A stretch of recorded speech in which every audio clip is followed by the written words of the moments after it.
ओम नमो भगवते वासुदेवाय। हम श्रीमद् भागवत सुधा सागर के तीसरे स्कंद का 31वां अध्याय सुन रहे हैं, जिसका नाम है मनुष्य योनि को प्राप्त हुए जीव की गति का वर्णन। श्री भगवान कहते हैं, माता जी, जब जीवों को मनुष्य शरीर में जन्म लेना होता है तो वह भगवान की प्रेरणा से अपने पूर्व कर्मानुसार देह प्राप्ति के लिए पुरुष के वीर्य कण के द्वारा स्त्री के उदर में प्रवेश करता है। वहां वह एक रात्रि में स्त्री के रज में मिलकर एक रूप कलल बन जाता है। 5 रात्रि में बुद्ध रूप हो जाता है। 10 दिन में बेर के समान कुछ कठिन हो जाता है और उसके बाद मांसपेशी अथवा अंडज प्राणियों में अंडे के रूप में परिणत हो जाता है। 1 महीने में उसके सिर निकल आता है। 2 मास में हाथ पांव आदि अंगों का विभाग हो जाता है और 3 मास में नख, रोम, अस्थि, चर्म, स्त्री पुरुष के चिन्ह तथा अन्य छिद्र उत्पन्न हो जाते हैं। 4 मास में उसमें मांसादि 7 धातुएं पैदा हो जाती हैं। 5वें महीने में भूख प्यास लगने लगती है और 6ठे मास में झिल्ली से लिपटकर वह दाहिनी कोख में घूमने लगता है। उस समय माता के खाए हुए अन्न जल आदि से उसकी सब धातुएं पुष्ट होने लगती हैं और वह कृमि आदि जंतुओं के उत्पस्थित स्थान उस जघन्य मूल मूत्र के गड्ढे में पड़ा रहता है। वह सुकुमार तो होता ही है, इसलिए जब वहां के भूखे कीड़े उसके अंग प्रत्यंग नोचते हैं तब अत्यंत क्लेश के कारण वह क्षण क्षण में अचेत हो जाता है। माता के खाए हुए कड़वे, तीखे, गरम, नमकीन, रूखे और खट्टे आदि उग्र पदार्थों का स्पर्श होने से उसके सारे शरीर में पीड़ा होने लगती है। वह जीव माता के गर्भाशय में झिल्ली से लिपटा और आंतों से घिरा रहता है। उसका सिर, पेट की और तथा पीठ और गर्दन कुंडलाकार मुड़े रहते हैं। वह पिंजरे में बंद पक्षी के समान पराधीन एवं अंगों को हिलाने डुलाने में भी असमर्थ रहता है। इसी समय अदृष्टि की प्रेरणा से उसे स्मरण शक्ति प्राप्त होती है। तब अपने सैकड़ों जन्मों के कर्म याद आ जाते हैं और वह बेचैन हो जाता है तथा उसका दम घुटने लगता है। ऐसी अवस्था में उसे क्या शांति मिल सकती है। 7वां महीना आरंभ होने पर उसमें ज्ञान शक्ति का भी उन्मेष हो जाता है, परंतु प्रसूति वायु से चलायमान रहने के कारण वह उसी उदर में उत्पन्न हुए विष्ठा के कीड़ों के समान एक स्थान पर नहीं रह सकता। तब सप्त धातु में स्थूल शरीर से बंधा हुआ वह देहात्मदर्शी जीव अत्यंत भयभीत होकर दीन वाणी से कृपा याचना करता हुआ हाथ जोड़कर उस प्रभु की स्तुति करता है जिसने उसे माता के गर्भ में डाला है। जीव कहता है, मैं बड़ा अधम हूँ। भगवान ने मुझे जो इस प्रकार की गति दिखाई है वह मेरे योग्य ही है। वह अपनी शरण में आए हुए इस नश्वर जगत की रक्षा के लिए ही अनेक प्रकार के रूप धारण करते हैं। अतः मैं भी भूमि पर विचरण करने वाले उन्हीं के निर्भय चरणाबंद की शरण लेता हूँ। जो मैं जीव इस माता के उदर में देह, इंद्रिय और अंतकरण रूपा माया का आश्रय कर पुण्य पाप रूप कर्मों से आच्छादित रहने के कारण बद्ध की तरह हूँ, वही मैं यही अपने संतपत हृदय में प्रतीत होने वाले उन विशुद्ध, अविकारी और अखंड बोध स्वरूप परमात्मा को नमस्कार करता हूँ। मैं वस्तुतः शरीर आदि से रहित होने पर भी देखने में पांच भौतिक शरीर से संबंध हूँ और इसलिए इंद्रिय, गुण, शब्द आदि विषय और चिताभास रूप जान पड़ता हूँ। अतः इस शरीर आदि के आवरण से जिनकी महिमा कुंठित नहीं हुई है, उन प्रकृति और पुरुष के नियंता सर्वज्ञ परम पुरुष की मैं वंदना करता हूँ। उन्हीं की माया से अपने स्वरूप की स्मृति नष्ट हो जाने के कारण ये जीव अनेक प्रकार के सत्वादी गुण और कर्म के बंधन से युक्त इस संसार मार्ग में तरह तरह के कष्ट झेलता हुआ भटकता रहता है। अतः उन परम पुरुष परमात्मा की कृपा के बिना और किस युक्ति से इसे अपने स्वरूप का ज्ञान हो सकता है। मुझे जो ये त्रिकालिक ज्ञान हुआ है, यह भी उनके सिवा और किसने दिया है, क्योंकि स्थावर जंगम समस्त प्राणियों में एकमात्र वह ही तो अंतर्यामी रूप अंश से विद्यमान है। अतः जीव रूप कर्म जनित पदवी का अनुवर्तन करने वाले हम अपने त्रिविध तापों की शांति के लिए उन्हीं का भजन करते हैं। भगवान यह देवधारी जीव दूसरी माता के देह के उदर के भीतर मूल मल मूत्र और रुद्र के कुएं में घिरा हुआ है। उसकी जठ राग्नि से इसका शरीर अत्यंत संतप्त हो रहा है। उससे निकलने की इच्छा करता हुआ यह अपने महीने गिन रहा है। भगवान अब इस दीन को यहाँ से कब निकाला जाएगा? स्वामिन, आप बड़े दयालु हैं। आप जैसे उदार प्रभु ने ही इस 10 मायस के जीव को ऐसा उत्कृष्ट ज्ञान दिया है। दीन बंधु, इस अपने किए हुए उपकार से ही आप प्रसन्न हों, क्योंकि आपको हाथ जोड़ने के सिवा आपके उस उपकार का बदला तो कोई दे भी क्या सकता है।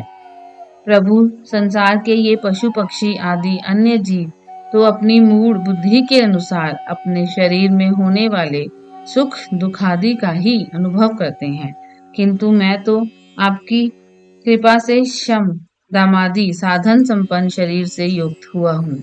अतः आपकी दी हुई विवेकवती बुद्धि से आप पुराण पुरुष को अपने शरीर के बाहर और भीतर अहंकार के आश्रयभूत आत्मा की भांति प्रत्यक्ष अनुभव करता हूँ।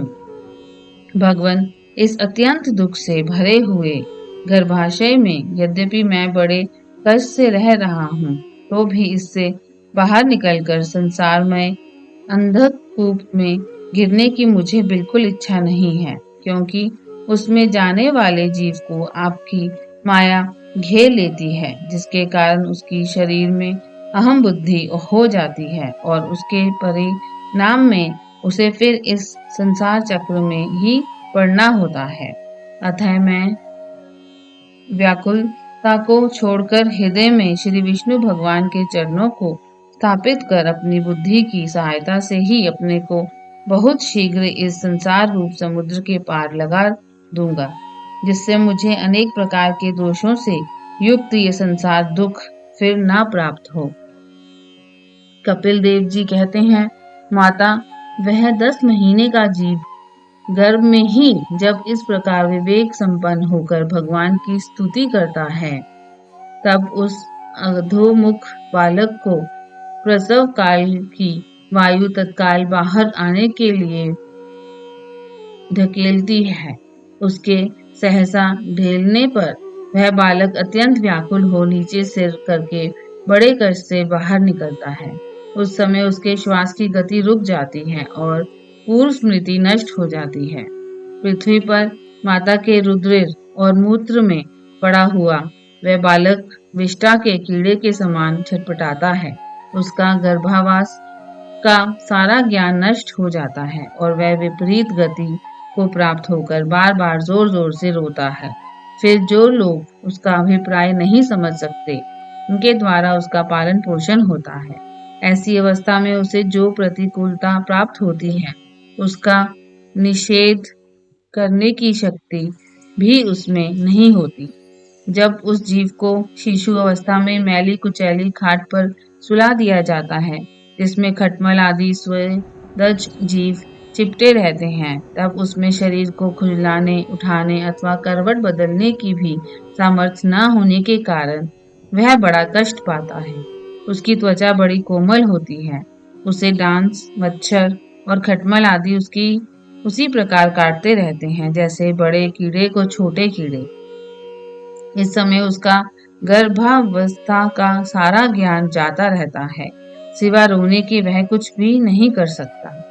इसी प्रकार बाल्य और पौगंड अवस्थाओं के दुख भोग कर वह बालक युवावस्था में पहुंचता है।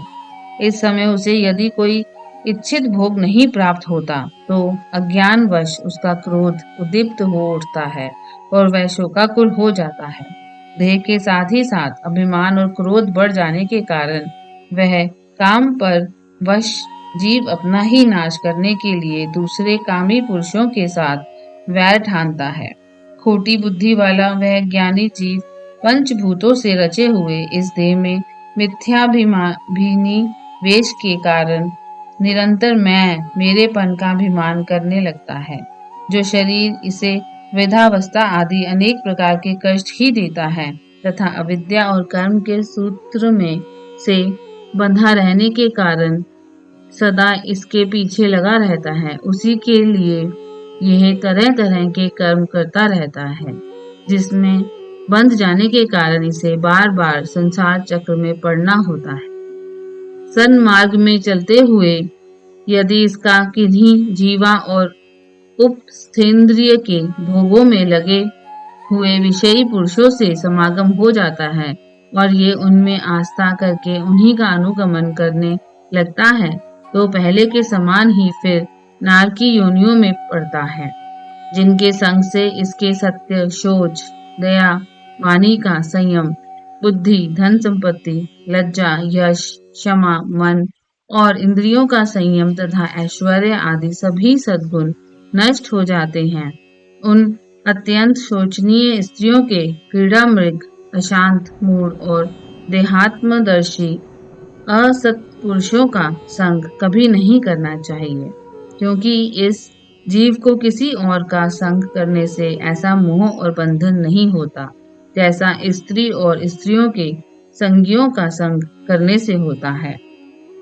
एक बार अपनी पुत्री सरस्वती को देखकर ब्रह्मा जी भी उसके रूप लावण्य से मोहित हो गए थे और उसके मृगी रूप होकर भागने पर उसके पीछे निर्लजता पूर्वक मृग रूप होकर दौड़ने लगे। उन्हीं ब्रह्मा जी ने मरीचि आदि प्रजापतियों की तथा मरीचि आदि ने कश्यप आदि की और कश्यप आदि ने देव मनुष्य आदि प्राणियों की सृष्टि की। अतः इनमें एक ऋषि प्रवर नारायण को छोड़कर ऐसा कौन पुरुष हो सकता है जिसकी बुद्धि स्त्री रूपिणी माया से मोहित ना हो। अहो, मेरी इस स्त्री रूपिणी माया का बल तो देखो, जो अपने भ्रिकुटी विलास मात्र से बड़े बड़े दिग्विजयी वीरों को पैरों से कुचल देती है। जो पुरुष योग के परम पद पर आरूढ़ होना चाहता हो अथवा जिसे मेरी सेवा के प्रभाव से आत्मा अनात्मा का विवेक हो गया हो, वह स्त्रियों का संग कभी न करे, क्योंकि उन्हें ऐसे पुरुष के लिए नरक का खुला द्वार बताया गया है। भगवान की रची हुई ये जो स्त्री रूपिणी माया धीरे धीरे सेवा आदि के मिस से पास आती है, इसे तिनकों से ढके हुए कुएं के समान अपनी मृत्यु ही समझें। स्त्री में आसक्त रहने के कारण तथा अंत समय में स्त्री का ही ध्यान रहने से जीव को स्त्री योनि प्राप्त होती है। इस प्रकार स्त्री योनि को प्राप्त हुआ जीव पुरुष रूप में प्रतीत होने वाली मेरी माया को ही धन, पुत्र और गृह आदि देने वाला अपना पति मानता रहता है। सो जिस प्रकार व्याधे का गान कानों को प्रिय लगने पर भी बेचारे भोले भाले पशु पक्षियों को फंसाकर उनके नाश का ही कारण होता है, उसी प्रकार उन पुत्र, पति और गृह आदि को विधाता की निश्चित ही की हुई अपनी मृत्यु ही जाने। देवी जीव के उपाधिभूत लिंग देह के द्वारा पुरुष एक लोक से दूसरे लोक में जाता है और अपने प्रारब्ध कर्मों को भोगता हुआ निरंतर अन्य देहों की प्राप्ति के लिए दूसरे कर्म करता रहता है। जीव का उपाधि रूप लिंग शरीर तो मोक्ष प्रयत्न उसके साथ रहता है तथा भूत, इंद्रिय और मन का कार्य रूप स्थूल शरीर इसका भोगाधिष्ठान है। इन दोनों का परस्पर संगठित होकर कार्य न करना ही प्राणी की मृत्यु है और दोनों का साथ साथ प्रकट होना जन्म कहलाता है। पदार्थों की उपलब्धि के स्थान रूप इस स्थूल शरीर में जब उनको ग्रहण करने की योग्यता नहीं रहती, यह उसका मरण है और यह स्थूल शरीर ही मैं हूँ। इस अभिमान के साथ उसे देखना उसका जन्म है। नेत्रों में जब किसी दोष के कारण रूपादि को देखने की योग्यता नहीं रहती, तभी उनमें रहने की चक्षु इंद्रिय भी रूप देखने में असमर्थ हो जाती है। और जब नेत्र और उनमें रहने वाली इंद्रिय दोनों ही रूप देखने में असमर्थ हो जाते हैं, तभी इन दोनों के साक्षी जीव में भी वह योग्यता नहीं रहती। अतः मुमुक्षु पुरुषों को मरण आदि से भय, दीनता अथवा मोह नहीं होना चाहिए। उसे जीव के स्वरूप को जानकर धैर्य पूर्वक निसंग भाव से विचरना चाहिए तथा इस मायामय संसार में योग वैराग्य युग समय ज्ञानमयी बुद्धि से शरीर को निषेप की भांति रखकर उसके प्रति अनासक्त रहते हुए विचरण करना चाहिए। ओम नमो भगवते वासुदेवाय।